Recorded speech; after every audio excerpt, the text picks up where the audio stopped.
यदि हमारी वीडियो आपको अच्छी लगे तो लाइक, शेयर एंड कमेंट करिए। हेलो बच्चों, आज हम लेके आए हैं क्लास 9th के संख्या पद्धति नामक चैप्टर को। यह बच्चों इसकी पहली वीडियो है। सबसे पहले इस वीडियो में हम कुछ डिफिनेशन के बारे में देखेंगे, इसके बाद हम सॉल्यूशन को समझेंगे। आइए बच्चों देखते हैं। बच्चों, प्राकृतिक संख्या क्या होता है? तो प्राकृतिक संख्या क्या होता है, कैसे लिखेंगे हम? एक से अनंत तक, एक से अनंत तक सभी संख्या, एक से अनंत तक की सभी संख्या प्राकृतिक संख्या कहलाती है। समझ में आया बच्चों? सभी संख्या प्राकृतिक संख्या कहलाती है।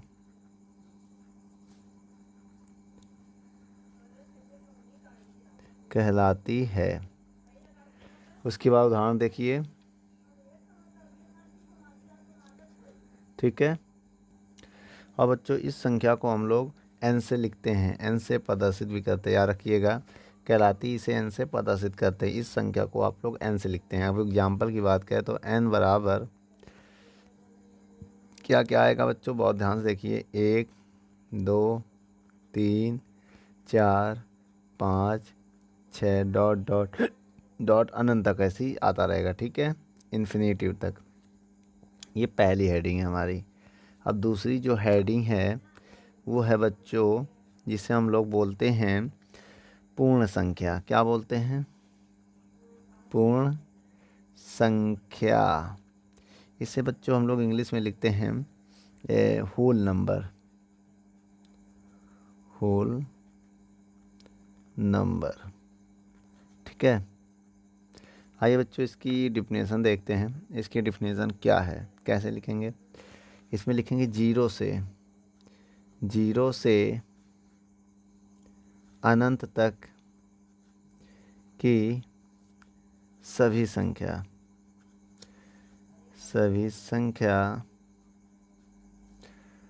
क्या कहलाती है? पूर्ण संख्या कहलाती है। पूर्ण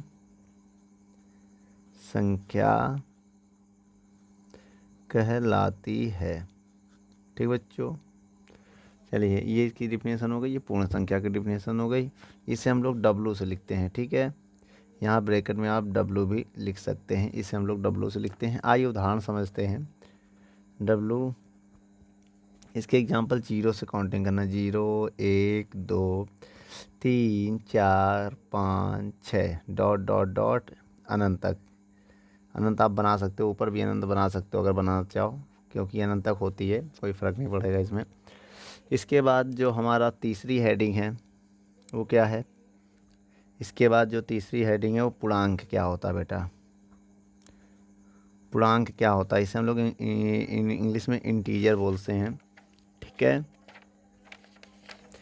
ये हमारा जो है इंटीजर्स होते हैं, जिसे हम लोग जेड से लिखते हैं इस संख्या को।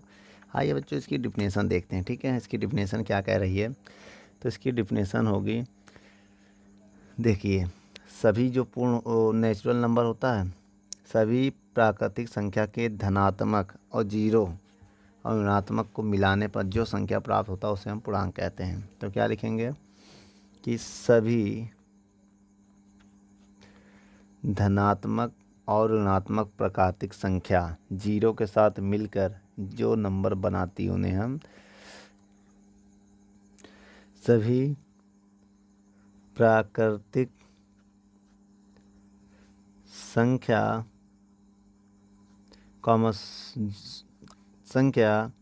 शून्य और सभी ऋणात्मक प्राकृतिक संख्या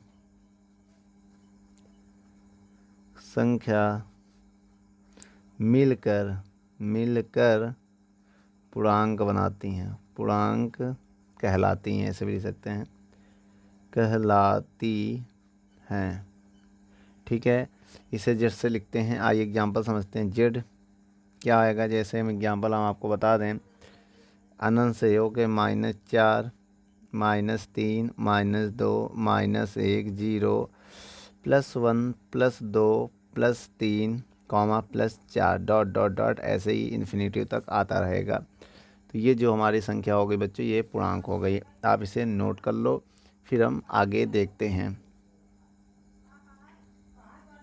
और बच्चों इसको हम लोग ऋणात्मक पूर्णांक भी कहेंगे। इतने वाले भाग को हम बोलेंगे ऋणात्मक पूर्णांक, इसको हम बोलेंगे धनात्मक पूर्णांक।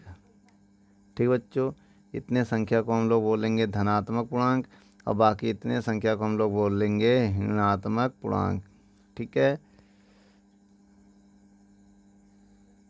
चलिए बच्चों, अभाज्य संख्या क्या होती है, आइए अभाज्य संख्या के बारे में जानते हैं। इसमें लिखोगे वह संख्या जो, परिभाषा बोल रहे बेटा, वह संख्या जो एक या स्वयं से विभाज्य हो जाए,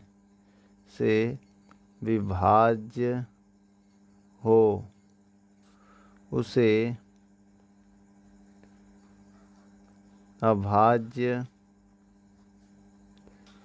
संख्या कहते हैं। आइए बच्चों उदाहरण समझते हैं। उदाहरण जैसे आइए देखते हैं 2-3 उदाहरण। अब जैसे 1 हो गई, 1 में केवल 1 का भाग जाएगा, और 2 हो गया, 3 हो गया, 4 नहीं होगा बच्चों, क्योंकि 4 में 2 का भाग चला जाएगा। 1 और स्वयं का भाग देना चाहिए। केवल 4 में 4 का भाग जाए, 1 का भाग जाता तो ये अभाज्य संख्या होती, लेकिन 4 में 2 का भी भाज्य हो जा रहा है, इस वजह से ये अभाज्य संख्या नहीं होगी। 5 होगा, 6 नहीं होगा क्योंकि 3 का भी भाग चला जाएगा। 7 होगा, 7 में देखो बच्चों 1 का भाग जाएगा और 7 का भाग जाएगा, इसके सिवा किसी और भी नंबर का भाग नहीं जाएगा। 8 में 2 का भी चला जाएगा, 4 का भी चला जाएगा, 9 भी नहीं होगा, 10 भी नहीं होगा, 11 होगा। उसके बाद बच्चों 12 में देखिए 6 का चला जाएगा, 2 का भी चला जाएगा, 12 का भी जाएगा, तो बहुत सारी बात, 13 हो जाएगा हमारा।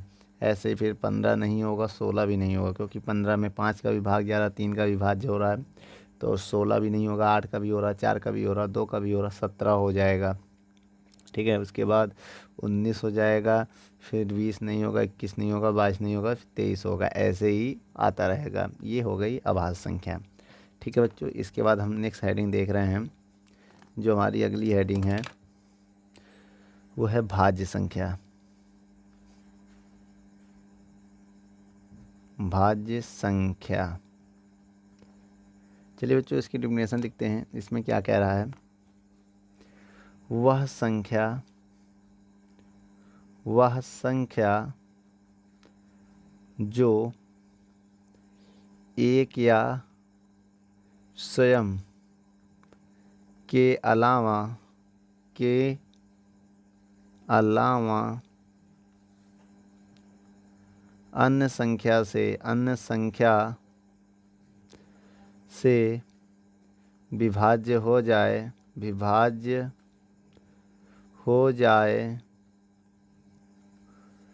विभाज्य हो जाए उसे, वह संख्या जो एक या स्वयं के अलावा अन्य संख्या से विभाज्य हो जाए उसे भाज्य संख्या कहते हैं। उसे भाज्य संख्या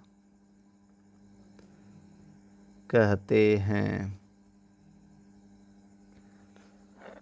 तो आइए देखते हैं बच्चों, उदाहरण में सब लिख सकते हैं आप, पूरी काउंटिंग 1 2 3 4 5 6 7 8 ऐसे ही सब लिख सकते हैं, क्योंकि सब में एक का भी भाज्य होगा, स्वयं का भी होगा और अन्य का भी भाज्य हो जाएगा। ठीक है, इसके बाद हम लोग अब पढ़ेंगे वास्तविक संख्याएं क्या होती हैं बच्चों।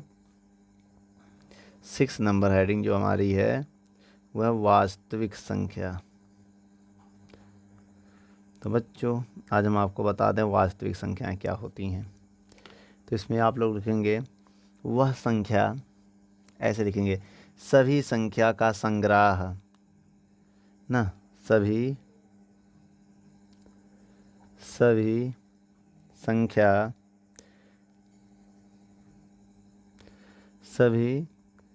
संख्या का संग्रह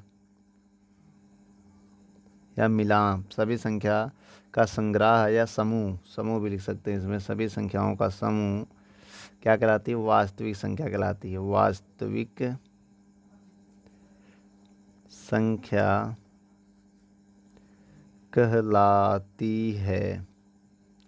तो बेटा इसमें सभी संख्या मिलेंगी। जैसे उदाहरण में देख लो, 0 हो गया, 1 हो गया, 2 हो गया, पाई हो गया, √3 हो गया, √5 हो गया। ठीक है, सभी संख्याएं जो हैं वो वास्तविक संख्या कहलाती हैं। ठीक है, इसे नोट कर लीजिए। चलिए बच्चों, परिमेय संख्या देखते हैं क्या कह रहा है परिमेय संख्या। तो आपको बताते परिमेय संख्या होती क्या है। तो लिखेंगे जिस संख्या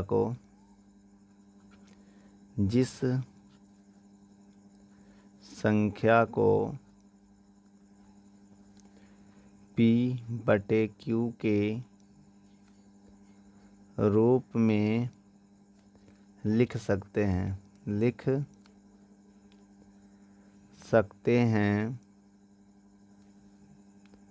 उसे परिमेय संख्या कहते हैं। उसे परिमेय संख्या कहते हैं।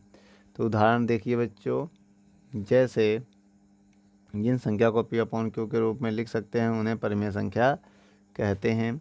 उदाहरण में देख लीजिए, 1, 2, 3 बट सबके बटे में 1 मान सकते हैं तो P/Q के रूप में हो गया 3/2, 6/8, इन सबको P/Q के रूप में लिख सकते हैं। तो ये परिमेय संख्या है।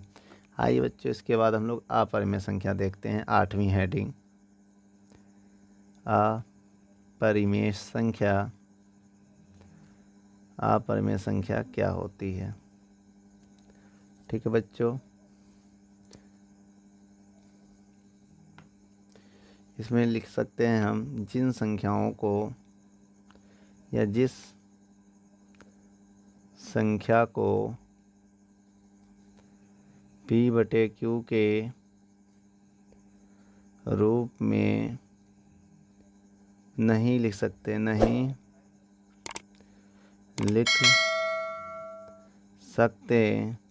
हैं उसे अपरिमेय संख्या कहते हैं। अपरिमेय संख्या कहते हैं। ठीक है, उदाहरण देख लीजिए बच्चों। उदाहरण जो हमारा होगा, जैसे हम लिख सकते हैं √3, √5, पाई को नहीं लिख सकते क्योंकि पाई का मान अभी आप कहोगे 22/7 होता है सर। देखिए 22/7 करेक्ट मान नहीं होता है, यह अप्रॉक्सी लिया गया था। जब इसका डिवाइड देंगे ना तो क्या आएगा, अगर देंगे तो 3.142 ऐसे ही आता रहेगा ना, तो रुकेगा नहीं। अगर रुक जाता तो हो जाता, इसका भाग दोगे तो आता रहेगा। ठीक है, तो इसके हम P/Q के रूप में नहीं लिख सकते, याद रखिएगा। ये सब परिमेय संख्या में आता है। ठीक है, नोट कर लो।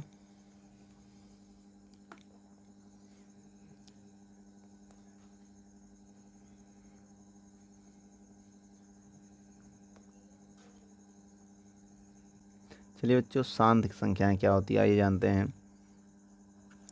जिन संख्याओं में या जिस संख्याओं में भाग देने पर जिन संख्याओं में भाग देने पर शेषफल शून्य आता है, शेषफल शून्य आता है। क्या आता है बच्चों? शून्य प्राप्त होता है उसे शांत संख्या कहते हैं, या शांत संख्या कहते हैं, ये भी लिख सकते हो। तो एग्जाम्पल देख लीजिए, जैसे 20 में हमें 5 का भाग देना है, तो 20 में अगर आप 5 का भाग दोगे तो 5 चौक 20, तो शेषफल पूरा 0 हो गया। तो 5 बटे जो आपका 20 है ये शांत संख्या है। ठीक है, ऐसे बहुत सारे संख्या होंगी जो शांत हैं, ठीक है। अब इसे 2/5 भी लिख सकते हैं हम, शांत होगा, क्योंकि इसमें भाग अगर देंगे 2 में 5 का तो पॉइंट लगाएंगे, 0 बढ़ाएंगे तो 5 चौक 20। शेषफल देखिए 0 आया कि नहीं, शेषफल क्या आ रहा है 0। जब शेषफल 0 आ जाए तो इस संख्या को हम शांत संख्या कहेंगे, ठीक बच्चों, नोट कर लो, लिखो। इसमें क्या होता है बच्चों, अशांत आवृत्ति क्या होती है, जिन संख्याओं में या जिस संख्याओं में भाग देने पर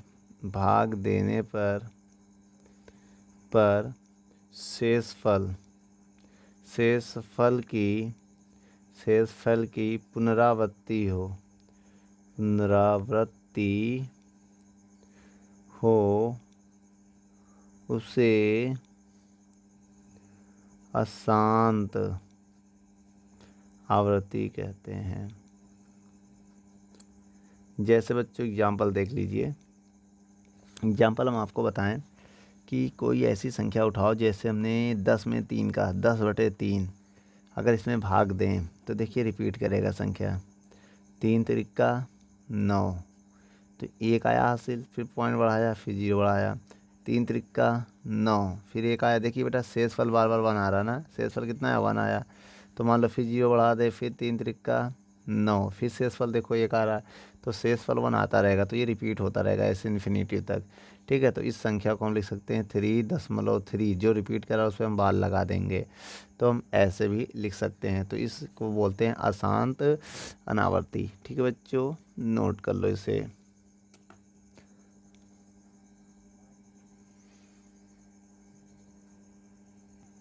चलिए बच्चों, अशांत अनावृत्ति क्या होता है, आइए इसके बारे में जानते हैं।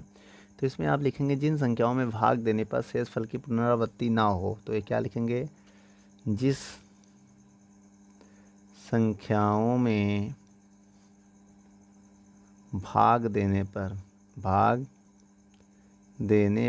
शेषफल की पुनरावृत्ति ना हो उसे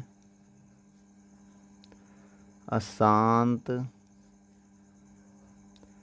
आवृत्ति कहते हैं। इसे आप नोट कर लो। और आइए एक एग्जाम्पल हम उठाते हैं, जैसे 22/7 उठा लिया उदाहरण, ठीक है। 22 में 7 का भाग देंगे, ठीक है। तो 22 में अगर हम 7 का भाग देंगे तो 7 तरीके 21 आएगा बच्चों। शेषफल घटाएंगे, 1 आया, यहाँ शेषफल 1 आ गया, फिर पॉइंट बढ़ा के 0 बढ़ाएंगे तो 7 एकम 7 आ गया। देखिए अब शेषफल 3 आया, देखो शेषफल की पुनरावृत्ति नहीं हो रहा, इस बार 3 आ गया है।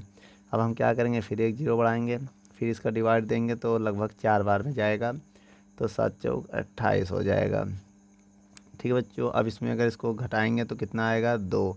तो देखिए बच्चों इनका पुनरावृत्ति नहीं हो रहा, फिर मान लो एक 0 बढ़ा देंगे, 7 दूनी 14, ऐसे ही ये आता रहेगा अलग अलग, कोई भी संख्या रिपीट नहीं करेगी, ठीक है। तो ये जो हमारी है इसे हम लोग बोलते हैं अशांत अनावृत्ति, ठीक है, नोट कर लो।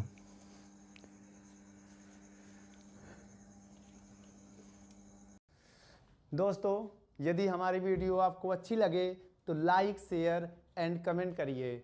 और भी अगर आप किसी टॉपिक पे वीडियो चाहते हैं तो हमारे कमेंट बॉक्स में जाके कमेंट करें, तो हम उस पर बहुत ही जल्द से जल्द वीडियो को बनाएंगे। चलिए धन्यवाद।